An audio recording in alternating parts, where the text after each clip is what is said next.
Speech भी कहते हैं। It is also called speech. Why? Because narration is a word that create narrate. जो ये नरेशन वर्ड है, ये नैरेट वर्ड से क्रिएट है, जो एक वर्ब है। और नैरेट मीन्स होता है सुनाना या बोलना। तो जो हम बोलते हैं, हमारी बोलने के तरीके नैरेशन कहलाते हैं।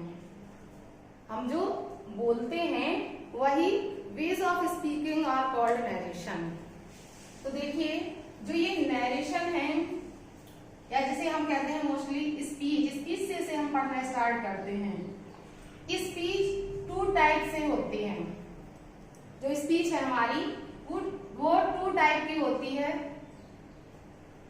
फर्स्ट हमारा जो है direct speech and second indirect speech.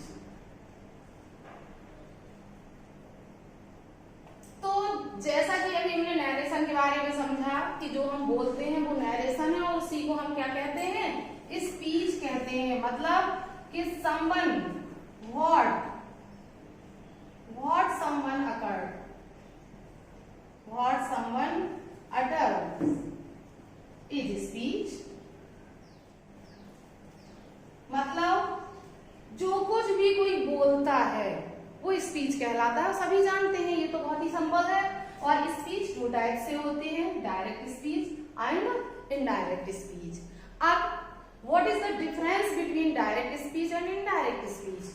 तो देखिए, जो हमारा डायरेक्ट स्पीच है, डायरेक्ट स्पीच को हम कह सकते हैं, देखिए इस तरह से। आप सोच रहे होंगे कि ये डायरेक्ट स्पीच और इनडायरेक्ट स्पीच पढ़ के हमें क्या करना है। तो देखिए, जब हम कोई चीज पढ़ने बैठते हैं, सपोज आप डायरेक्ट पढ़ने बैठे, नरेशन पढ़ने बैठे, तो आप तुरंत ही एग्जाम्पल सॉल्व करना चाहते हैं और डायरेक्ट को इनडायरेक्ट में चेंज कर देते हैं। कभी आपका करेक्ट हो जाता है और कभी नहीं होता है। इसलिए जब हम इसकी बेसिक चीज से स्टार्ट करेंगे तो हम इसका पूरा नॉलेज ले पाएंगे और इसे अच्छी तरह से हम सीख पाएंगे। इसलिए आज का जो हमारा टॉपिक है, इसका बेसिक नॉलेज आज हमें पढ़ना है। तो देखिए, डायरेक्ट स्पीच क्या है? डायरेक्ट स्पीच वो है कि जब जैसे कोई कुछ बोलता है तो उसने जो भी कहा उसका same statement, the same statement, इसे मैं सिंपल लैंग्वेज में बता रही हूं आपको। The same statement state by someone is called direct speech.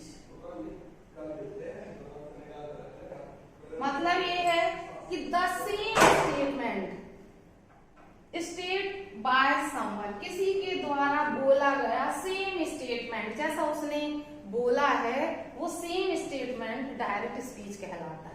और इसकी जो मेन आइडेंटिटी है इसकी, वो है comma and inverted commas.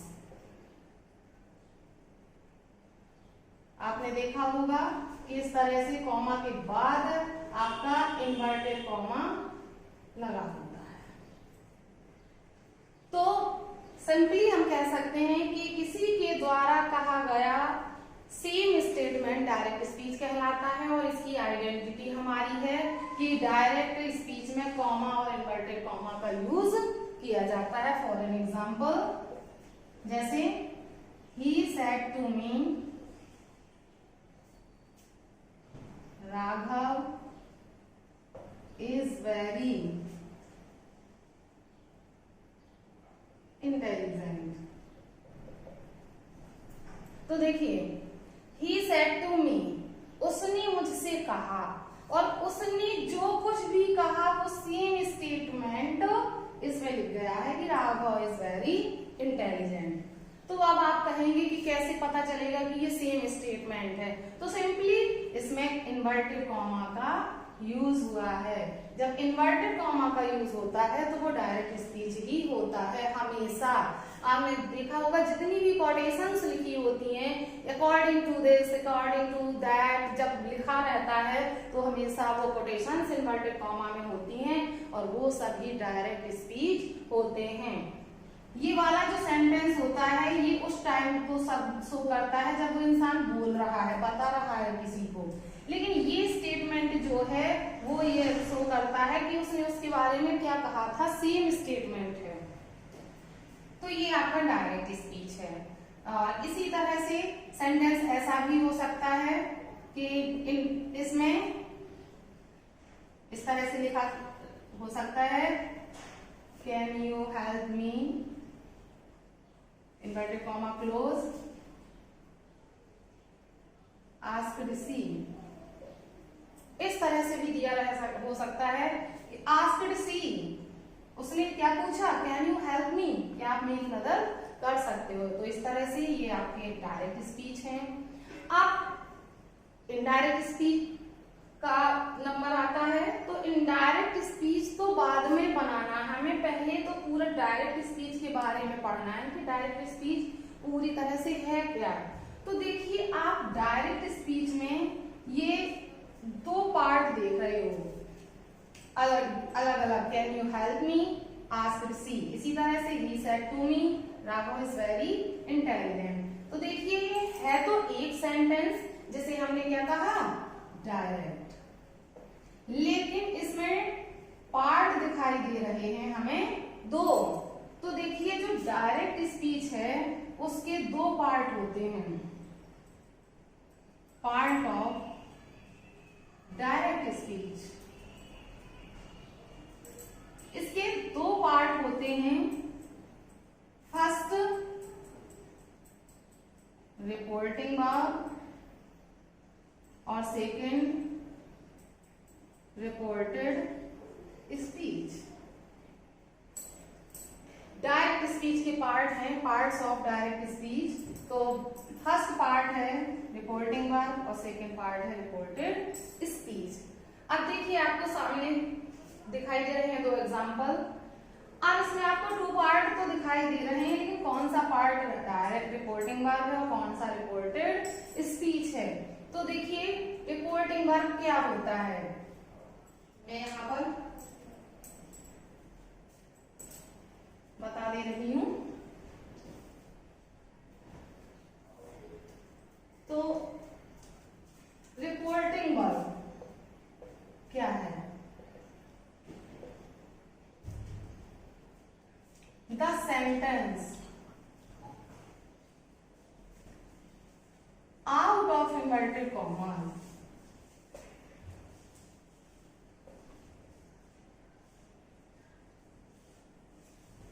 The sentence out of inverted commas, inverted comma के बाहर वाला भाग क्या है, रिपोर्टिंग वर्ब कहलाता है।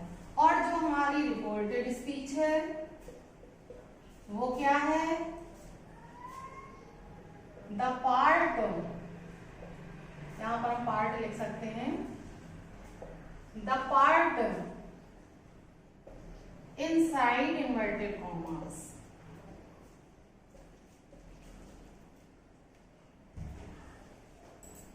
तो जो वो पार्ट जो इनसाइड इन्वर्टेड कॉमास के अंदर होता है वो रिपोर्टेड स्पीच कहलाता है, और जो इन्वर्टेड कॉमा के बाहर होता है वो रिपोर्टिंग वर्ब कहलाता है।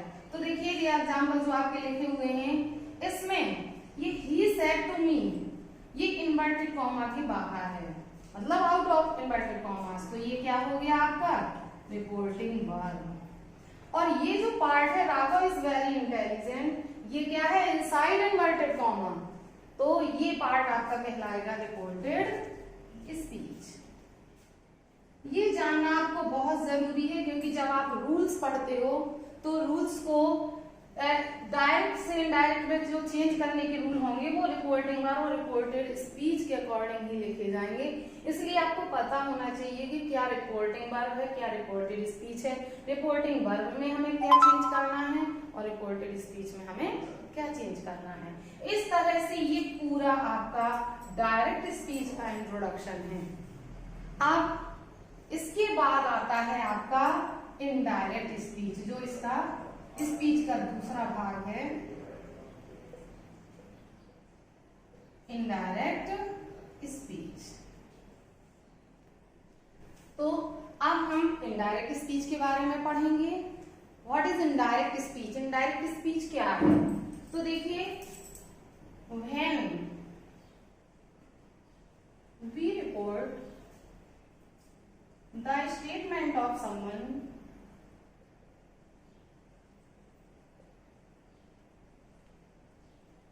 without quoting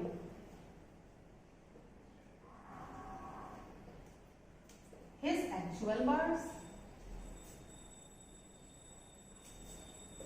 देखिए, when we report the statement of someone, जब हम किसी की स्टेटमेंट को without quoting his actual words, उसके वास्तविक शब्दों को दर्शाए बिना रिपोर्ट करते हैं, इनडायरेक्ट स्पीच कहलाता है। मतलब जब हम किसी की स्टेटमेंट को सेम टू सेम ना कहकर अपने शब्दों में एक्सप्रेस करते हैं, वह इनडायरेक्ट स्पीच कहलाता है। जैसे कि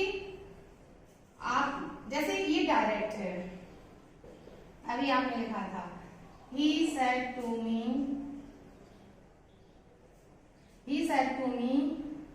you can take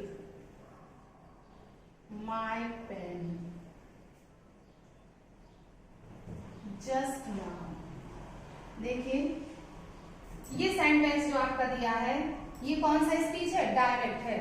He said to me, उसने मुझसे क्या कहा? You can take my pen just now, तुम अभी, ठीक अभी मेरा पेन ले सकते हो। तो he ने me से जो कुछ कहा, सेम स्टेटमेंट यहाँ पर इन्वर्टेड कॉमा के अंदर लिखा हुआ है। लेकिन अब हमें ये जब बताना है किसी को, तो ये नहीं कहेंगे कि उसने मुझसे कहा कि तुम ले सकते हो, बल्कि हम अपनी लैंग्वेज में चेंज करके किसी दूसरे को बताएंगे। तो यही चेंज करना कहलाता है इनडायरेक्ट स्पीच। देखिए क्या क्या चेंज होता है, और फिर उसको चेंज करना मैं अगली वीडियो में बताऊंगी। देखिए, जब इसको इनडायरेक्ट बनाएंगे तो अभी मैं आपको बताती हूँ ये कैसे बनेगा। He told me that I could take his pen just then। आप देख सकते हैं इसमें क्या क्या चेंज किया है। सबसे पहले तो ये चेंज किया है said to, क्या हो गया है? told, यहाँ चेंज किया। कॉमा इन्वर्टेड कॉमा रिमूव किया, that आ गया। you को चेंज किया, I हो गया। can को चेंज किया, could हो गया। माई को चेंज किया, हिज हो गया। और नाउ को चेंज किया, देन हो गया। व्हाई? हमने क्यों ये सब चेंज किए हैं? क्योंकि ये डायरेक्ट में सेम स्टेटमेंट था, उसने जो कहा, और जब हमने उसे किसी को बताया तो ये सेंटेंस चेंज हो गया कि उसने मुझे बताया कि मैं ये पेन अभी ले सकता हूँ। तो ये लैंग्वेज चेंज हो गई है। ये डायरेक्ट से इनडायरेक्ट हो गया है, जिसमें हमने फर्स्ट, सेकंड, थर्ड, फोर्थ, और ये तो प्रोनाउन है तो ये थर्ड में ही आएगा, और ये है 5 चेंजेस किए हैं। ये 5 चेंजेस मिलाकर बनाते हैं हमारा इनडायरेक्ट स्पीच। तो जब हम किसी डायरेक्ट को इनडायरेक्ट स्पीच में चेंज करते हैं तो हमें ये टोटल 5 चेंजेस करने पड़ते हैं।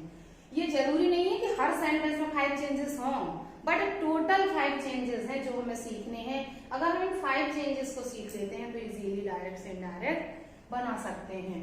तो इस इनडायरेक्ट को अब हम कल पढ़ेंगे कि कैसे हम डायरेक्ट से इनडायरेक्ट बनाएंगे, किस सेंटेंस को बनाएंगे। ये नेक्स्ट लेक्चर में मैं पढ़ाऊंगी। आज के लिए इतना ही। Thank you.